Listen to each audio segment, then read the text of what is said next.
अस्सलामुअलैकुम and welcome class. मैं हूं आपका टीचर सैयद वक्त। हम पढ़ रहे हैं first year mathematics. I discuss करने जा रहे हैं एक्सरसाइज 2.3 की क्लास नंबर 3 या यू कैसे ट्राई डी मॉर्गन्स लॉ को डिस्कस करने लगे हैं। छोटी सी एक अनाउंसमेंट कर दूं, literally telling you these questions are so much important according to your exam point of view. Question number 3 है, 4 है, 5 है, the rest of all is also including in it, उनको भी इंक्लूड किया जाएगा। बात सिर्फ ये बताना चाह रहा हूँ, ये वाकई ही लॉन्ग क्वेश्चन के अकॉर्डिंग इंपॉर्टेंट है। देखिए, जब लॉन्ग क्वेश्चन पेपर में आता है तो हम टीचर लोग जो होते हैं वो ये देखते हैं कि क्या इसकी लेंथ मैटर करती है। लॉन्ग क्वेश्चन के तौर पे 5 नंबर का ये बनता है, तो ये वो क्वेश्चंस हैं जो 5 नंबर के बनते हैं। तो ये कहना कि ये वाला ज़्यादा इंपॉर्टेंट है, ये कम, गलत बात होगी। ये कहना ठीक होगा कि डी मॉर्गन्स लॉ बहुत ज़्यादा इंपॉर्टेंट है। वो किस वजह से? क्योंकि ये आपकी ज़िंदगी में बहुत ज़्यादा दखलंदाजी करता है। बेसिक है, बचपन से बहुत दफ़ा पढ़ा है तो आगे भी पढ़ना है।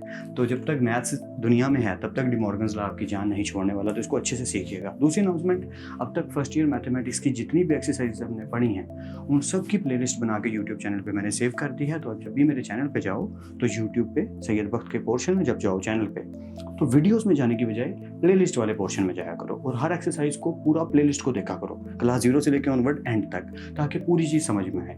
अब मैं आपको बोर नहीं करता हूँ, जल्दी से ले चलता हूँ क्वेश्चन नंबर 3 पे। So without further adieu let's get started.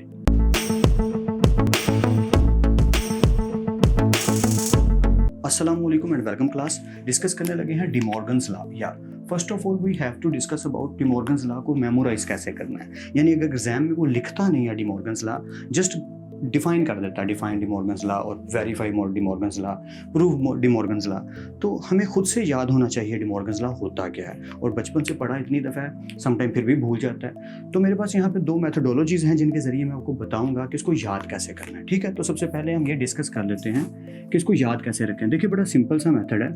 आपने याद रखना है कि अगर आपने इस तरफ लिखा है ए यूनियन बी, तो दूसरी जानिब आपने लिखना है ए इंटरसेक्शन बी या ओपोजिट। और अगर आपने इस जानिब लिखा है ए इंटरसेक्शन बी, तो दूसरी जानिब आपने लिखना है, अगर इधर ए इंटरसेक्शन है तो दूसरी जानिब क्या होगा, ए यूनियन बी। तो एक चीज़ तो क्लियर होगी फर्स्ट स्टेप, क्योंकि 2 होते हैं डी मॉर्गन्स लॉ। या डी मॉर्गन्स लॉ को ज़्यादातर 2 तरीके से डिफाइन किया जाता है। बाकी अप टू यू, जो सब पसंद है पिक वही करना।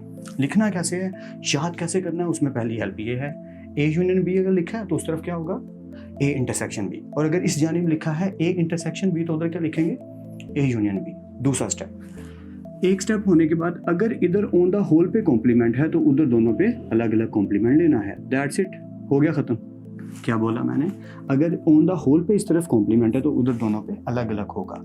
ठीक वैसे ही इस पे अगर ऑन द होल कॉम्प्लीमेंट है तो इधर दोनों पे अलग अलग होगा। दैट्स इट, या दैट्स इट, यही डी मॉर्गन्स लॉ है।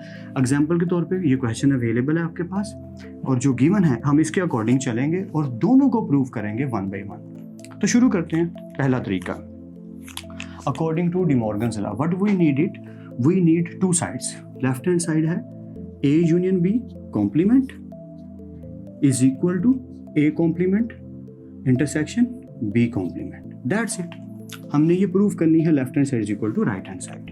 तो जल्दी से शुरू करते हैं और प्रूव कर देते हैं। गिवन है u 1 से लेकर 20 तक कंसेक्टिव वर्ड्स, या 1 2 3 4 अप टू 20।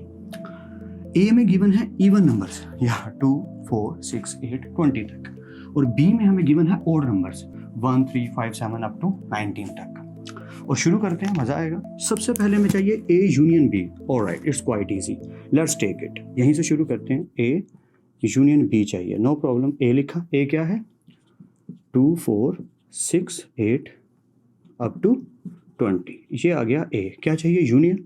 यूनियन किसके साथ लेना भाई, बी के साथ। बी क्या है, 1 3 5 7 अप टू 19। That's it. अगर हम इनका यूनियन ले लें तो क्या होगा, ऑफ कोर्स ना, अगर 1 से लेकर 19 तक ऑड नंबर्स और 2 से लेकर 20 तक इवन नंबर्स का इकट्ठे कर दिया जाएं तो ये हो जाएगा 1 2 3 4, 1 इधर से आया, 2 इधर से, 3 इधर से आया, 4 इधर से। यूनियन ले रहे हैं तो सभी इकट्ठे हो गए। 5 6 7 8 9, ये जाता जा रहा है कहाँ तक, 20 तक ऑफ कोर्स। तो ये आ गया A union B. That's it. But हमें ए यूनियन बी थोड़ी चाहिए, हमें तो ए यूनियन बी का कॉम्प्लीमेंट चाहिए। So now as we know that A union B complement means, इसका मतलब क्या है कि यू में से माइनस कर दो ए यूनियन बी को।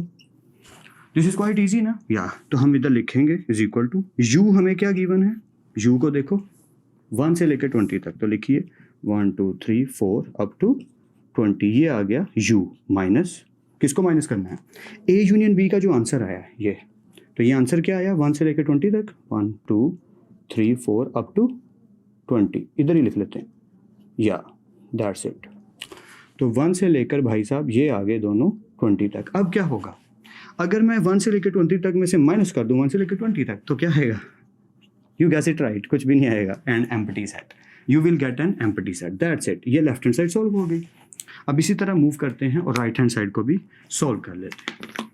राइट हैंड साइड की स्टोरी थोड़ी मज़ेदार है। उधर चाहिए पहले ए का कॉम्प्लीमेंट, क्या चाहिए, ए का complement, and we know that complement का मतलब होता है उस चीज़ को यू में से माइनस कर देना, तो कर देते हैं, इजी है। या यू क्या मिला हमें 1 से लेके 20 तक, तो लिखिए 1 2 3 4 अप टू 20, माइनस क्या करना है, ए माइनस करना है। ए क्या गिवन है, सिर्फ इवन नंबर्स 2 से लेके 2 4 6 8 अप टू 20। या अब क्या होगा, जब हम ए कॉम्प्लीमेंट फाइंड करने की बात करेंगे, तो जब हम 1 से 20 तक कंसेक्टिव, यानी कोई चीज़ मिस नहीं हो रही, 1 2 3 4 सारी वैल्यूज़ आ रही हैं, तो 1 से 20 तक जब वैल्यूज़ में से माइनस करेंगे इवन नंबर्स को, तो क्या बचेंगे, ऑड नंबर। देखें ना, 1 माइनस नहीं हुआ, आ गया, 2 माइनस हो गया, 3 इधर से इधर आ गया, 4 माइनस हुआ, 5 आ गया, 6 माइनस हुआ, 7। सो जितने भी ऑड नंबर्स हैं, क्योंकि 20 भी माइनस हो गया ना, तो वो ए कॉम्प्लीमेंट कंसिडर हो गया। ओके, नाउ अब क्या चाहिए, बी कॉम्प्लीमेंट चाहिए, right. B complement means u minus B again, और right, it's easy again. u हमें गिवन है 1 से 20 तक, ये तो हमें पता ही है, तो लिख लेते हैं 20 तक आ गया भाई साहब, माइनस b क्या गिवन है, b अब ऑड नंबर्स गिवन है, तो लिखो b की जगह ऑड नंबर्स 1 3 5 7 अप टू 19। या अगर हम इन्हें सब्ट्रैक्ट करते हैं तो क्या आएगा, ज़रा देखते हैं। 1 में से 1 सब्ट्रैक्ट हो गया, ओके 2 आ गया, ठीक है, 3 सब्ट्रैक्ट हुआ, 4 आ गया, 5 सब्ट्रैक्ट हुआ, 5 सब्ट्रैक्ट हुआ ना, तो 6 आ गया, 7 सब्ट्रैक्ट हुआ, 8 आ गया। इसी तरह करते करते 19 तक कटिंग हो गई और 20 साहब तशरीफ़ ले आए। ये आ गया बी का कॉम्प्लीमेंट। अभी राइट हैंड साइड चल रही है। ओके, अब हमें क्या चाहिए, यहाँ 9 लगा लेते हैं ताकि हम आगे मूव कर सकें। नाउ हम इस रूल को प्रूव करने लगे हैं, वो क्या है, A complement intersection B complement, जो कि हमारी राइट हैंड साइड है, और दोनों आंसर हमारे पास आ चुके हैं। ये है हमारा ए का कॉम्प्लीमेंट और ये है हमारा बी का कॉम्प्लीमेंट, ठीक है, तो लिख लेते हैं, नो प्रॉब्लम। ए कॉम्प्लीमेंट के नीचे उसका आंसर लिखिए, क्या आया है, ऑड नंबर्स फ्रॉम 1 to 19, या 1 3 5 अप टू 19, ये हमने लिख ली है इंटरसेक्शन। आई होप आपको नज़र आ रहा हो बोर्ड वहाँ तक, ताकि मैं थोड़ी सी कंजूसी यहाँ पे कर लूँ, बस नज़र आना ज़रूरी है क्योंकि समझ आना ज़रूरी है। Oh my God, what a bad bracket. Okay, let's continue. A complement आ चुका, इंटरसेक्शन। B कॉम्प्लीमेंट क्या है, इवन नंबर्स फ्रॉम 2 to 20, तो लिख लेते हैं 2 4 6 अप टू 20, बस ये लिख लेते हैं ताकि आपको नज़र आ रहा हो। आई होप सो बोर्ड वहाँ तक क्लियर नज़र आ रहा हो। Intersection means the common things between these two sets. तो A complement intersection B complement, इनमें क्या कॉमन है, देखो इसको तो देखने की जरूरत भी नहीं है आपको, I know you are genius यार, कुछ भी कॉमन नहीं है। So we will get an empty set again. So hence proved, end पे आप लिख दोगे hence proved left hand side is equal to right hand side, और एंड पे ये रूल फिर से लिख दोगे क्योंकि left hand side equal to right hand side के इक्वल आ गई। अगर आप कहते हैं तो चले मैं यहाँ लिख देता हूँ क्योंकि पेपर प्रेजेंटेशन जरूरी है। Hence proved left hand side is equal to right hand side, paper में ऐसे ही लिखना है। और लेफ्ट हैंड साइड क्या थी, ए यूनियन बी का complement is equal to A complement union है तो intersection B complement, that's it. ये एंड की 1-2 लाइनें आपका एक नंबर बना देती हैं, क्योंकि एग्जाम पॉइंट ऑफ व्यू से बात करें ना मार्क्स की, तो वहाँ पे जितनी रंगीनियाँ डाली जाएं, मार्कर से हेडिंग्स दी जाएं, उतना ज़रूरी है। तो ये जो मैं हेडिंग्स छोटी छोटी बना के डाल देता हूँ, ए यूनियन बी हो गया, नाउ ये चीज़ हो गई, ये चीज़ हो गई, ये हो गया, ये चीज़ें हो गई, हैंड्स प्रूव्ड हो गया, ये चीज़ हो गई, नाउ लिखा, ये सारी चीज़ें मार्कर से लिखनी है और बाकी पेन से करना है ताकि पेपर प्रेजेंट हो तो मार्क्स डिडक्ट ना हो। ये मैं क्या बोरिंग बातें बताने लग गया, ये तो आपको पहले से मालूम है। जल्दी से मूव ऑन करते हैं सेकंड मेथड पे, किसके, डी मॉर्गन्स लॉ के। So let's continue. Alright class, now the turn is about second methodology of De Morgan's law.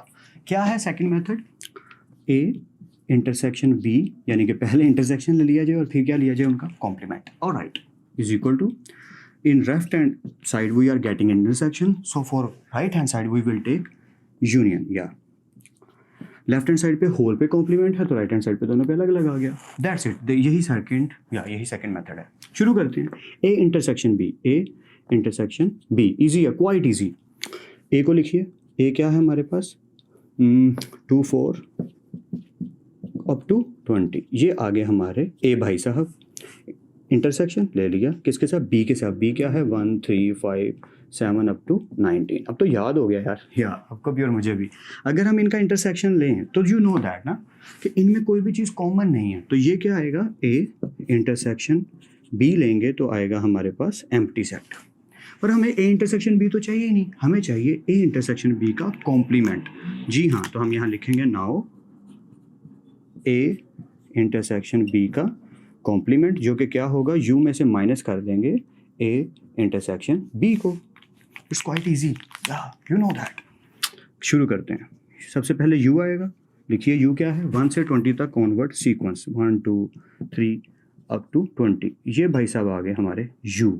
Minus करना है किसको, ए यूनियन बी को। ए यूनियन बी क्या है, और यूनियन बोल रहा हूँ सॉरी यार, A intersection B. A intersection B क्या है, एम्प्टी। तो भैया जी एम्प्टी को माइनस कर दीजिए। एंड यू नो दैट अगर हम 10 में से खाली जगह को माइनस करें या 50 में से खाली 0 को माइनस करें तो 50 आ जाएगा। इसी तरह 1 से 20 तक में से कुछ भी माइनस अगर ना करें तो क्या आएगा 1 2 3, पूरे का पूरा यू खुद ही तशरीफ ले आएगा। लेफ्ट हैंड साइड सॉल्व हो गई। यार इतना ईजी है यार, ये बहुत ईजी है। Left hand side done. Now go to right hand side. Right hand side पे सबसे पहले चाहिए ए कॉम्प्लीमेंट, और राइट यानी कि यू में से माइनस किसको करना है, ए को। तो कर देते हैं। सबसे पहले लिखते हैं यू है 1 से 20 तक, तो लिख लेते हैं 1 2 3 4, कहाँ तक जाना है, 20 तक जाना है भाई साहब। माइनस ए क्या है, वही इवन नंबर्स 2 4 6 अप टू कहाँ तक 20 तक। और राइट तो माइनस करना तो हमारे लिए ईजी है, हमेशा से ईजी रहा है। 1 आ गया, 2 माइनस हुआ 3 आ गया, 4 माइनस हुआ 5 आ गया, कहाँ तक जाना है 20 माइनस हो गया तो आ गया 19, लास्ट नंबर वही होगा। आई होप यहाँ तक तो आपको क्लियर है, कोई कन्फ्यूजन नहीं। ये दिस इज है हमारा, ये है दिस इज या A complement. Now for B complement. B complement means U minus B, तो यू लिख लेते हैं, यू है 1 से 20 तक। ये थोड़ा सा बोरिंग भी लगने लग जाता है यार समटाइम, लेकिन बात बोला क्या, प्रैक्टिस। लिखते लिखते बात एक बता दूँ, प्रैक्टिस बड़ी ज़रूरी चीज़ है आपके लिए। उसकी रीज़न ये है कि प्रैक्टिस ही आपको बताएगी कि आप कितने कंफर्टेबल हो अपने मैथमेटिक्स के साथ। समटाइम क्या होता है कि आप क्वेश्चंस करने में इतने कंफर्टेबल रहते हो लेकिन आपका मैथ्स वीक होता है। अब ये दोनों बातें अलग अलग हैं। उसके पीछे लॉजिक ये है कि आप क्वेश्चन कर रहे हो, ठीक है, वो क्वेश्चन आपको आ गया, आपका रट्टा लग गया यार, आपको मैथ्स नहीं आया। यहाँ अगर उसी क्वेश्चन को थोड़ा सा मैनिपुलेट कर दिया जाए तो आप कंफ्यूज होना शुरू हो जाते हो। इसका मतलब आपका मैथ्स पावरफुल नहीं हो रहा। और जब आपका मैथ्स पावरफुल होता है, डजंट मैटर किस क्लास का क्वेश्चन है, क्या क्वेश्चन है, सिर्फ आपको वो टॉपिक पता होना चाहिए, यू विल गेट इट। या okay, so B complement means U minus B, ठीक है। ओके, 1 से लेके 20 तक में से हमने माइनस करने हैं 1 से लेके 19 तक ओड नंबर्स, या सिर्फ ओड नंबर। तो रिटर्न में क्या आएगा, 1 माइनस हुआ 2 आ गया, 3 माइनस हुआ 4 आ गया, 5 माइनस हुआ 6 आ गया, यानी कि सारे के सारे 20 तक इवन नंबर्स आ गए। ये आ गया बी का कॉम्प्लीमेंट। अब हमें चाहिए क्या, यूनियन चाहिए। नाउ हमें चाहिए ए, जो भी हमारा कॉम्प्लीमेंट आया ये, इसका यूनियन किसके साथ, बी के कॉम्प्लीमेंट के साथ, इन दोनों का यूनियन लेना। तो ले लेते हैं। ए कॉम्प्लीमेंट क्या था 1 3 5, यानी ओड नंबर्स यार, वही बोरिंग काम। हम लिख लेते हैं 1 से लेके 19 तक ओड नंबर्स। इसका क्या लेना है, यूनियन लेना है। यूनियन ले लेते हैं किसके साथ, बी कॉम्प्लीमेंट, जो कि क्या आ चुका है, even numbers 2 4 6 8 up to 20। That's it. अगर मैं इन दोनों का यूनियन लूँ तो क्या आएगा, यू नो दैट कि सारे इकट्ठे हो जाएंगे 1 से लेकर 20 तक, क्योंकि 1 3 5 7 2 4 6 8, तो 2 वाली इवन नंबर इधर से आ गए और नंबर इधर से आ गए, तो ये अप टू 1 2 3